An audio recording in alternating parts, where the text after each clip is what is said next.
Mohon doanya, kondisi Habib Rizik terkuak, sempat sesak.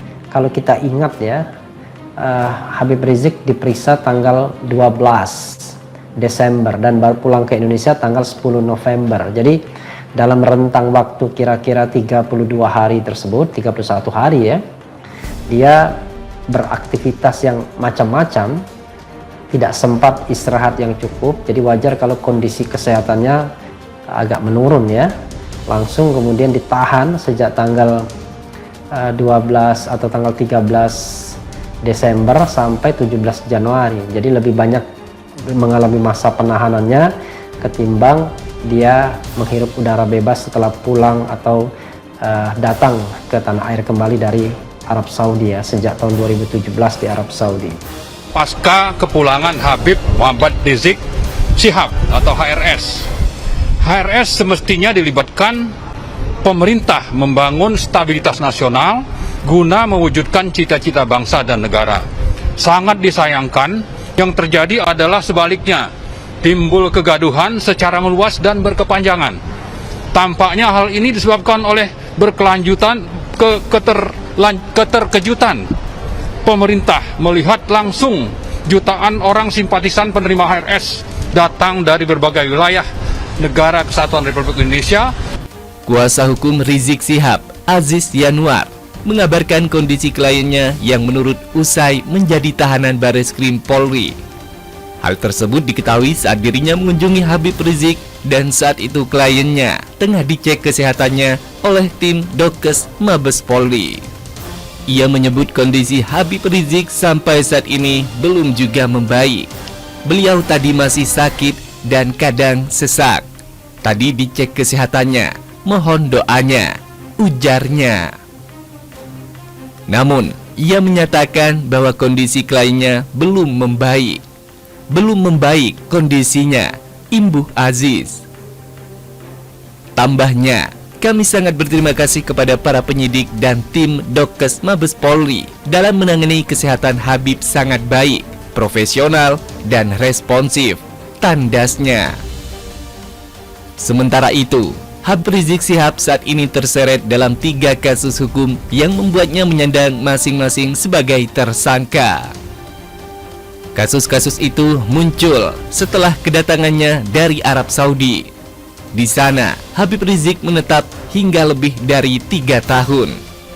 Pada 10 November 2020, ia dan keluarga tiba dan menyelenggarakan sejumlah acara yang membuat terjadinya kerumunan. Pada 10 Desember 2020, Habib Rizik ditetapkan sebagai tersangka oleh penyidik Polda Metro Jaya dalam kasus kerumunan pada perayaan Maulid Nabi dan disertai akad nikah putrinya pada 14 November 2020. Kerumunan terjadi di tengah-tengah upaya pemerintah memutus penyebaran COVID-19, terutama di DKI yang cukup tinggi. Sebelum penetapan itu, sejumlah pihak telah dimintai keterangannya, termasuk Gubernur DKI Anies Baswedan dan Wakil Gubernur Ahmad Riza Patria. Dalam kasus ini, penyidik Polda Metro Jaya langsung menahan Habib Rizik di rutan Polda Metro. Pada 23 Desember 2020, Direktur Tindak Pidana Umum Bareskrim Polri, Brigjen Andi Rian Cahyadi, membenarkan bahwa Habib Rizik Syihab sudah ditetapkan tersangka dalam kasus pelanggaran protokol kesehatan dan kerumunan di Markas Syariah Mega Mendung, Kabupaten Bogor, Jawa Barat. Habib Rizik dalam kasus ini adalah tersangka tunggal lantaran kerumunan yang terjadi, bukan karena acara yang digelar sehingga tidak ada kepanitiaan seperti acara di Petamburan yang ada panitianya. Saat itu, rombongan Habib Rizik hendak ke pesantren Markas Syariah di Mega Mendung. Kehadirannya disambut riuh para pendukung yang memenuhi kawasan ke arah puncak Bogor itu. Kerumunan pun tak bisa dihindari. Dalam penyelidikannya, penyidik Polda Jawa Barat sudah meminta keterangan sejumlah pihak seperti Gubernur Jabar Ridwan Kamil maupun Bupati Bogor Ade Yasin. Dan yang terbaru, Habib Rizik juga kembali ditetapkan sebagai tersangka oleh Mabes Polri Kasusnya adalah dugaan menutupi hasil swab test saat ia dirawat di Rumah Sakit Umi, Kota Bogor, akhir tahun lalu. Kalau kita ingat ya, Habib Rizik diperiksa tanggal 12 Desember dan baru pulang ke Indonesia tanggal 10 November. Jadi dalam rentang waktu kira-kira 32 hari tersebut, 31 hari ya, dia beraktivitas yang macam-macam, tidak sempat istirahat yang cukup. Jadi wajar kalau kondisi kesehatannya agak menurun ya. Langsung kemudian ditahan sejak tanggal 12 atau tanggal 13 Desember sampai 17 Januari. Jadi lebih banyak mengalami masa penahanannya ketimbang dia menghirup udara bebas setelah pulang atau datang ke tanah air kembali dari Arab Saudi ya, sejak tahun 2017 di Arab Saudi. Pasca kepulangan Habib Muhammad Rizik Syihab atau HRS. HRS semestinya dilibatkan pemerintah membangun stabilitas nasional guna mewujudkan cita-cita bangsa dan negara. Sangat disayangkan yang terjadi adalah sebaliknya, timbul kegaduhan secara meluas dan berkepanjangan. Tampaknya hal ini disebabkan oleh berkelanjutan keterkejutan pemerintah melihat langsung jutaan orang simpatisan penerima HRS datang dari berbagai wilayah negara Kesatuan Republik Indonesia. Kuasa hukum Rizik Syihab, Aziz Yanuar, mengabarkan kondisi kliennya yang menurut usai menjadi tahanan Bareskrim Polri. Hal tersebut diketahui saat dirinya mengunjungi Habib Rizik dan saat itu kliennya tengah dicek kesehatannya oleh tim Dokes Mabes Polri. Ia menyebut kondisi Habib Rizik sampai saat ini belum juga membaik. Beliau tadi masih sakit dan kadang sesak.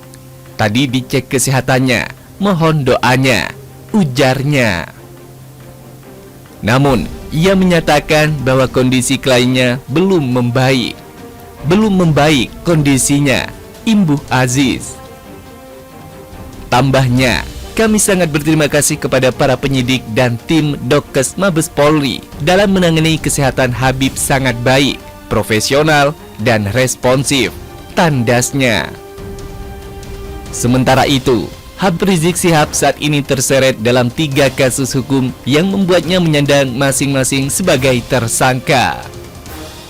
Kasus-kasus itu muncul setelah kedatangannya dari Arab Saudi. Di sana, Habib Rizik menetap hingga lebih dari 3 tahun.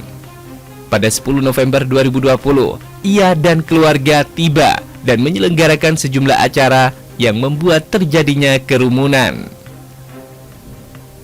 Pada 10 Desember 2020, Habib Rizik ditetapkan sebagai tersangka oleh penyidik Polda Metro Jaya dalam kasus kerumunan pada perayaan Maulid Nabi dan disertai akad nikah putrinya pada 14 November 2020.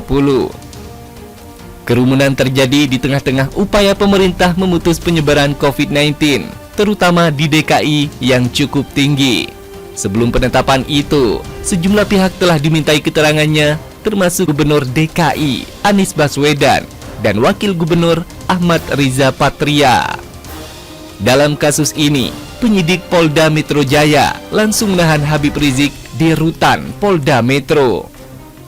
Pada 23 Desember 2020, Direktur Tindak Pidana Umum Bareskrim Polri, Brigjen Andi Rian Cahyadi, membenarkan bahwa Habib Rizik Syihab sudah ditetapkan tersangka dalam kasus pelanggaran protokol kesehatan dan kerumunan di Markas Syariah Mega Mendung, Kabupaten Bogor, Jawa Barat. Habib Rizik dalam kasus ini adalah tersangka tunggal lantaran kerumunan yang terjadi bukan karena acara yang digelar sehingga tidak ada kepanitiaan seperti acara di Petamburan yang ada panitianya. Saat itu, rombongan Habib Rizik hendak ke pesantren Markas Syariah di Mega Mendung. Kehadirannya disambut riuh para pendukung yang memenuhi kawasan ke arah puncak Bogor itu. Kerumunan pun tak bisa dihindari. Dalam penyelidikannya, penyidik Polda Jawa Barat sudah meminta keterangan sejumlah pihak seperti Gubernur Jabar Ridwan Kamil maupun Bupati Bogor Ade Yasin. Dan yang terbaru, Habib Rizik juga kembali ditetapkan sebagai tersangka oleh Mabes Polri. Kasusnya adalah dugaan menutupi hasil swab test saat ia dirawat di Rumah Sakit Umi, Kota Bogor akhir tahun lalu.